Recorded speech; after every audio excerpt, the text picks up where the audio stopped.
Hello again. The main stories in London. Grant Shapps has said the world now moves on following Boris Johnson's resignation as an MP. It's the first time we've heard from the government on the record since the former MP for Uxbridge and South Ruislip stepped down. Shapps, who is the MP for Welwyn Hatfield, added that he would have preferred to have continued working with Mr Johnson. What I don't like is the sort of constant drama of the situation. So, of course, I would prefer that not to happen. It has. That's his decision. I would have preferred to carry on serving with him, actually, as an MP. That's the decision that he's made. That's fine. I respect that decision. But the world now moves on, and that is exactly what's about to happen. The victim of a fatal crash in Harrow has been named. 18-year-old Isa Khan died on Friday evening after the collision, which involved his motorbike and a car. The driver of the car stopped at the scene and has not been arrested. Detectives are asking witnesses and anyone with dashcam footage to come forward. Now, new weather warnings have been issued for thunderstorms and rain in the southeast and other areas of the country. London has been dry and sunny today so far, but the Met Office say there could be heavy rain with a possibility of flooding. Many are still making the most of the heatwave before the weather changes. Nice. Nice and hot. The dog's a bit hot, though. And what are you doing out in this hot weather today? I'm in my garden and I'm going on my swings. Well, yesterday we went to visit my brother who lives down in Kent. A whole big family thing, and we just spent the whole afternoon in the garden. A mother from Bromley has taken on a fight against what's been described as an invisible illness. Bonnie's daughter, Mia, is just one of the few people in the UK with a life-threatening and rare genetic condition.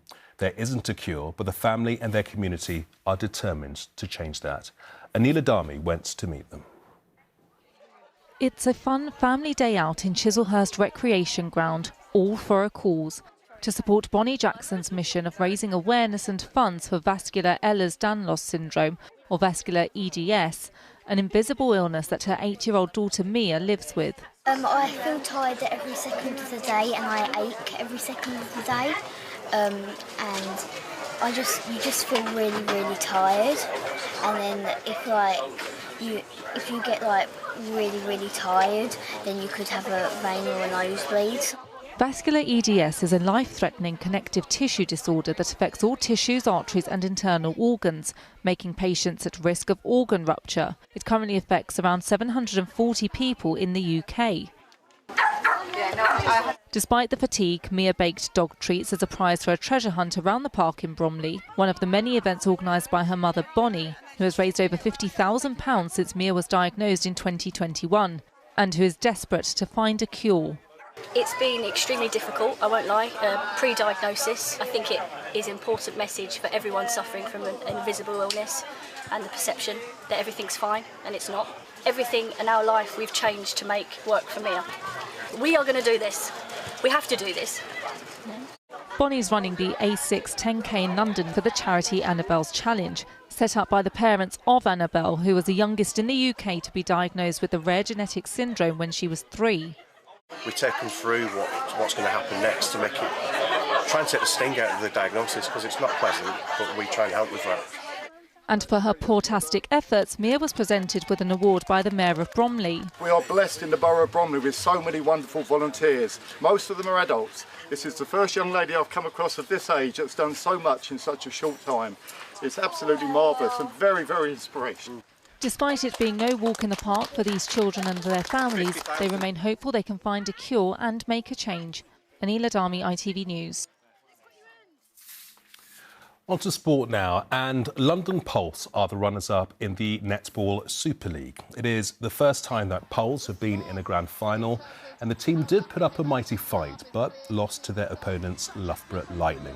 The final score was 57-48.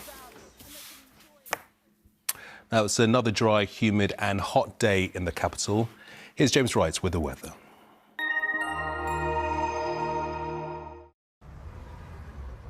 Feels like home, whatever the weather. Valent Boilers and Heat Pumps sponsors ITV London Weekend Weather. Hello there, good evening. Another day of hot summer sunshine, but with that risk of some heavy thundery showers. We're losing the very, very warm or even hot air, replacing with something just very warm and less humid. And that means a couple of things: less showery and a bit of high pressure helping to settle things down. Now, as far as this evening and overnight, we've still got the thunderstorm warning in until 9 o'clock. That drifts away. Still a risk of the odd random shower overnight, but essentially a rather warm, muggy one with lows of around 17 or 18 Celsius, a little bit on the humid side, and not much of a breeze really to help freshen things up either. So tomorrow, once again, sunny spells or fine sunshine, rather hot out there to start the day. As the temperatures rise, it triggers off these showers. They could turn up pretty much anywhere, and once again they could be heavy and thundery in nature. The risk of seeing the odd isolated bit of surface water flooding. And even with temperatures slightly down on today, highs of 28 Celsius, 82 in Fahrenheit, it's still going to feel very warm and rather close. Now, as far as the next few days go, yes, temperatures remain in the high 20s, but hopefully a little less humid and a little less showery. Valent sponsors ITV London Weekend Weather.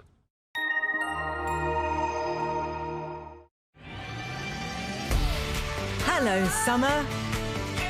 Piri sponsors ITV Pollen Count. Pollen-wise, we're at the peak of the grass pollen season. There are lots of weeds in flower too, including plantain, dock and nettles. Very high counts at the peak of the season for the next few days.